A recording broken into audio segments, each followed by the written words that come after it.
Assalamualaikum warahmatullahi wabarakatuh.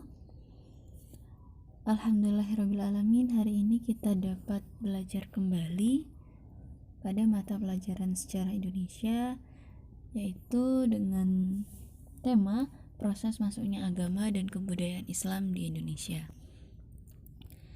Kompetensi dasar yang akan kita pelajari yaitu menganalisis berbagai teori proses masuknya agama dan kebudayaan Islam di Indonesia. Begitu pula dengan tujuan pembelajarannya, yaitu diharapkan kalian mampu menjelaskan berbagai teori tentang proses masuknya agama dan kebudayaan Islam di Indonesia, serta proses penyebaran agama Islam di Indonesia. Gitu ya. Ini adalah peta konsepnya. Baik, kita akan membahas tentang teori-teori masuknya agama Islam di Indonesia, yaitu ada teori Gujarat, teori Bengal atau Bangladesh, teori Coromandel dan Malabar, teori Arab dan teori Persia, serta teori Cina. Untuk yang pertama yaitu teori Gujarat. Nah, menurut teori ini, Islam masuk ke Indonesia atau ke Nusantara itu dibawa oleh orang-orang Gujarat.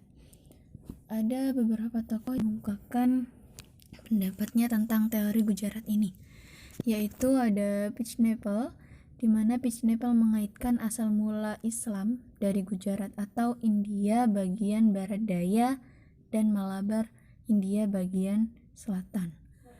Kemudian menurut Christian Snoekhorgrunge, yaitu ketika Islam berpijak kukuh di beberapa kota pelabuhan anak benua India, banyak di antara penganut Islam yang menjadi pedagang perantara dalam perdagangan Timur Tengah dengan Nusantara.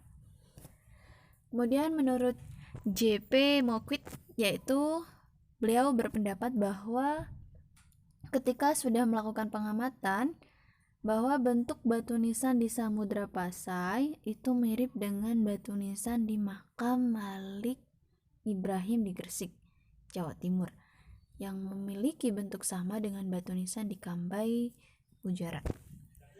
Ahli selanjutnya yang mengemukakan tentang teori Gujarat yaitu Draus, di mana beliau mengemukakan bahwa mazhab yang dianut oleh orang-orang Islam di Indonesia itu berasal dari Gujarat karena memiliki kesamaan, yaitu mazhab Syafi'i.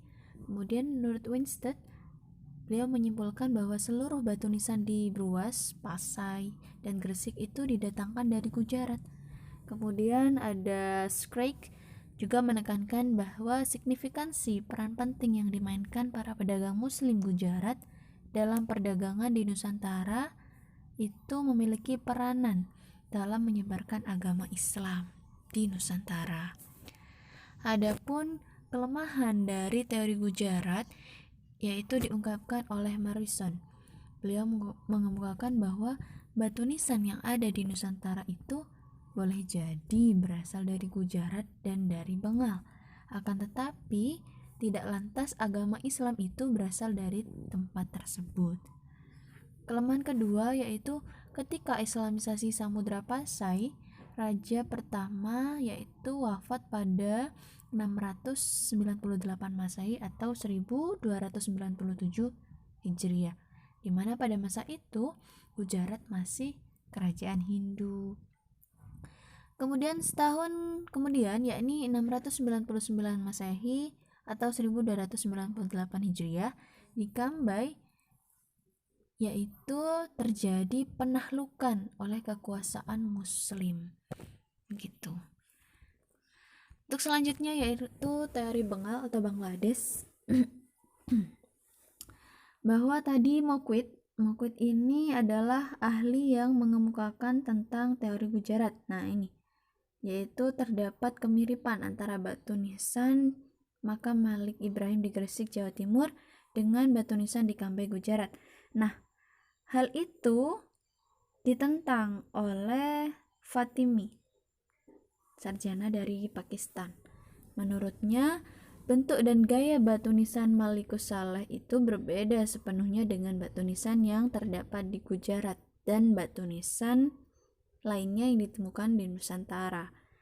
Nah, Fatimi ini berpendapat bahwa bentuk dan gaya batu nisan di Nusantara justru memiliki kemiripan dengan batu nisan yang terdapat di Bengal. Akan tetapi, teori ini juga mendapat kritikan. Kenapa? Karena terjadi perbedaan mazhab antara mazhab di Nusantara dengan mazhab di Bengal, yaitu di Bengal mazhab yang dianut adalah mazhab Hanafi, sehingga teori ini memiliki kelemahan.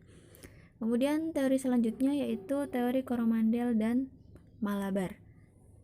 Morrison mengemukakan teorinya bahwa Islam tidak berasal dari Gujarat, melainkan dibawa oleh penyebar Muslim dari pantai Coromandel di sebelah tenggara India pada akhir abad ke-13. Teori Morrison ini mendukung pendapat yang dipegang oleh T.W. Arnold yang menulis sebelum Morrison, bahwa Islam dibawa ke Nusantara antara lain dari Coromandel dan Malabar. Menurut Arnold ini, pedagang dari Coromandel dan Malabar mempunyai peranan penting dalam perdagangan antara India dan Nusantara. Selain juga merujuk pada peranan pedagang, teori Coromandel ini juga menunjuk pada persamaan mazhab fikih. Akan tetapi catatan penting Arnold di sini yaitu di Coromandel dan Malabar bukan satu-satunya tempat asal Islam, melainkan juga dari semenanjung Arabia. Selanjutnya yaitu teori Arab. Teori ini didukung oleh Naqib al-Atas, Buya Hamka, Kaiser, M. Yunus Jamil, dan Crawford.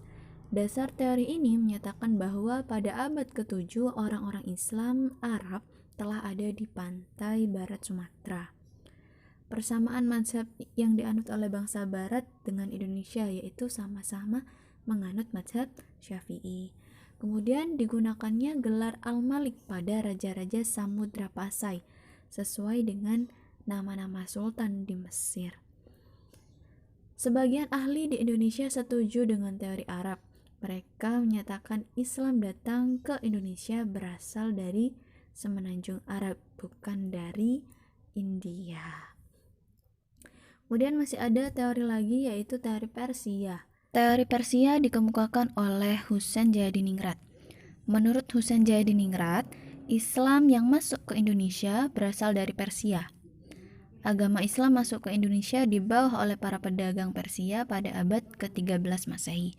Pendapat ini didasarkan pada bukti yaitu terdapat kesamaan budaya dan tradisi antara masyarakat Persia dan Indonesia.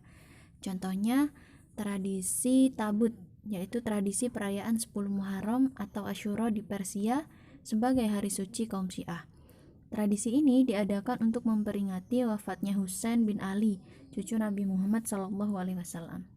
Tradisi Tabut di Bengkulu juga dikenal dengan istilah Tabot, dan di Sumatera Barat dikenal dengan istilah Tabuid. Kemudian bukti yang kedua yaitu adanya ajaran Sufi Wihdatul Wujud oleh Syekh Siti Jenar yang berkembang pada zaman penyebaran Islam Wali Songo di Jawa Tengah yang memiliki kesamaan dengan ajaran Sufi Al-Hallaj dari Iran, Persia. Dan seni kaligrafi pada nisan makam-makam Islam dan penggunaan gelar syah pada raja-raja Islam. Kemudian teori Cina. Teori Cina ini dikemukakan oleh Slamet Mulyana serta Sumanto Al-Qurtubi. Pendapat dari teori ini, masuknya Islam ke Indonesia itu dibawa oleh seorang perantau Muslim Cina yang datang ke Indonesia. Selain daripada itu, juga terdapat catatan Cina yang mengatakan bahwa pelabuhan-pelabuhan di Nusantara pertama kali ditempati oleh para pedagang yang berasal dari Cina. Untuk bukti lainnya, menurut pendapat teori ini yaitu adanya masjid tua yang berarsitektur bangunan Cina di Jawa. Adapun bukti lainnya yaitu raja pertama Demak yaitu Raden Patah memiliki nama Cina yaitu Qin yang berasal dari keturunan Cina, dan gelar raja-raja Demak yang ditulis juga memakai istilah Cina. Itulah teori-teori tentang proses masuknya agama Islam di Indonesia. Nah, bagaimana proses penyebaran agama Islam di Indonesia? Ada banyak sekali cara atau saluran-salurannya. Yang pertama yaitu melalui jalur perdagangan, di mana proses Islamisasi di Nusantara ini diperkirakan pada abad ke-7 Masehi. Hampir dipastikan bahwa masuknya Islam di Nusantara itu berawal dari kontak antara pedagang dengan penduduk lokal. Para pedagang asing dari Arab, Persia, Gujarat itu memainkan peran dalam proses Islamisasi di Indonesia. Mereka itu datang membawa agama dan kebudayaan Islam selain berdagang loh ya. Kemudian hal ini juga diungkapkan oleh J.C. van Leur, yaitu pada tahun 674 Masehi di pantai barat Sumatera itu telah ada perkumpulan koloni dagang Arab. Di Nusantara, kenapa banyak didatangi oleh para pedagang? Karena Nusantara itu memiliki hasil bumi yang sangat melimpah sehingga menarik para pedagang untuk datang. Mereka beramai-ramai datang ke Indonesia untuk melakukan perdagangan.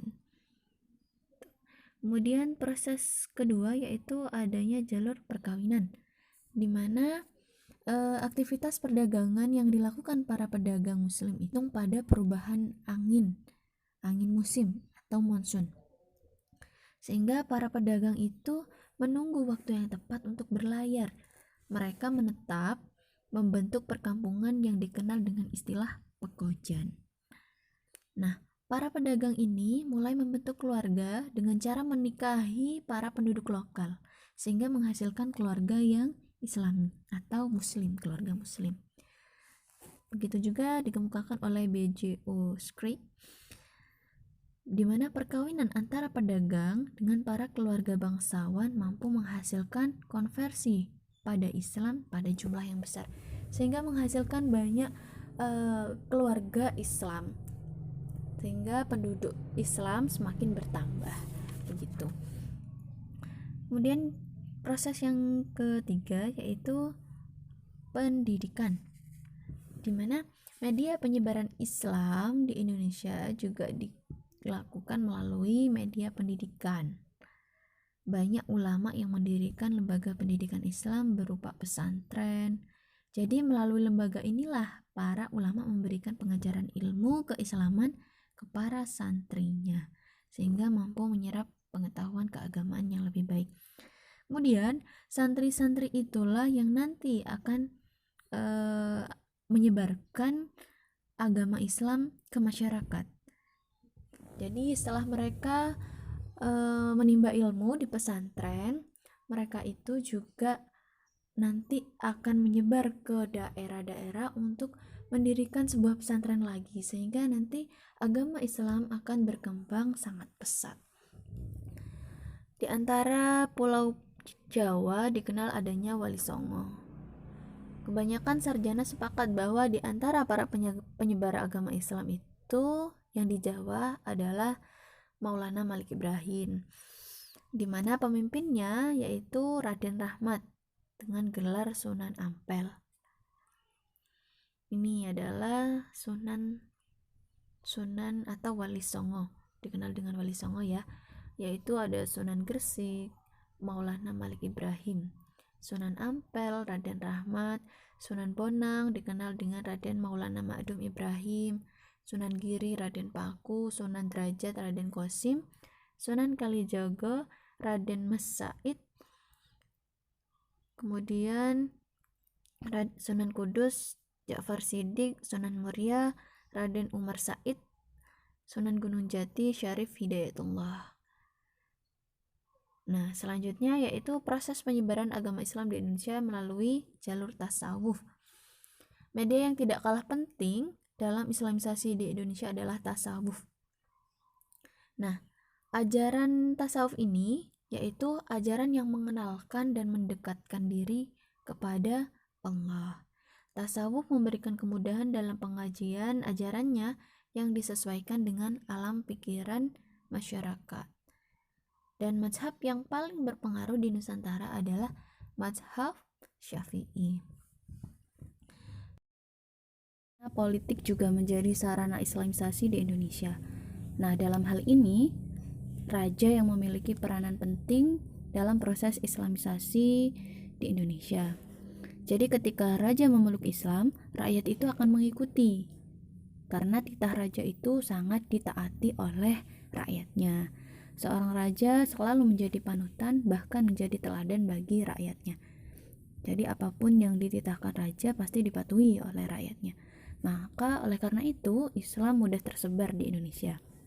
Proses islamisasi yang keenam adalah melalui bidang seni budaya, yang dapat dilakukan melalui beberapa cara seperti seni bangunan, seni pahat, seni ukir, tari, musik, sastra, dan lain sebagainya. Sebagai contoh, Sunan Kalijaga yang pada saat itu memanfaatkan wayang kulit. Jadi media dakwahnya adalah wayang. Pertunjukan wayang itu disisipi ajaran-ajaran Islam. Jadi ketika Sunan Kalijaga memainkan wayang tersebut menjadi dalangnya, beliau tidak pernah meminta upah pertunjukannya, akan tetapi beliau meminta penonton untuk mengikuti mengucapkan kalimat syahadat. Untuk musik banyak dilakukan oleh Sunan Bonang. Karya yang paling populer yang ditulis oleh Sunan Bonang adalah Tombo Ati. Melalui berbagai cara di atas yang sudah kita pelajari bersama-sama, Islam itu mudah diterima oleh masyarakat sehingga dapat berkembang pesat sejak abad ke-13 Masehi. Selain itu, faktor penyebar agama Islam di Indonesia itu juga didukung oleh beberapa hal, yaitu yang pertama, Islam tidak mengenal sistem kasta, penyebaran Islam dilakukan secara damai, tidak secara paksaan. Kemudian Islam juga bersifat terbuka, karena setiap muslim merupakan pendakwah bagi agamanya, sehingga orang-orang Islam itu sifatnya terbuka. Kemudian upacara atau ibadah dalam Islam itu dilakukan dengan cara yang mudah dan sederhana. Cara penyebaran Islam juga disesuaikan dengan kondisi masyarakat Indonesia. Dan yang paling mudah lagi, syarat masuk Islam itu dengan mengucapkan 2 kalimat syahadat, yaitu asyhadu an la ilaha illallah wa asyhadu anna muhammadar rasulullah. Mungkin itu yang bisa kita pelajari hari ini. Semoga apa yang kita pelajari dapat bermanfaat dan dapat dipahami oleh kalian semua. Cukup sekian pembelajaran hari ini. Terima kasih. Wassalamualaikum warahmatullahi wabarakatuh.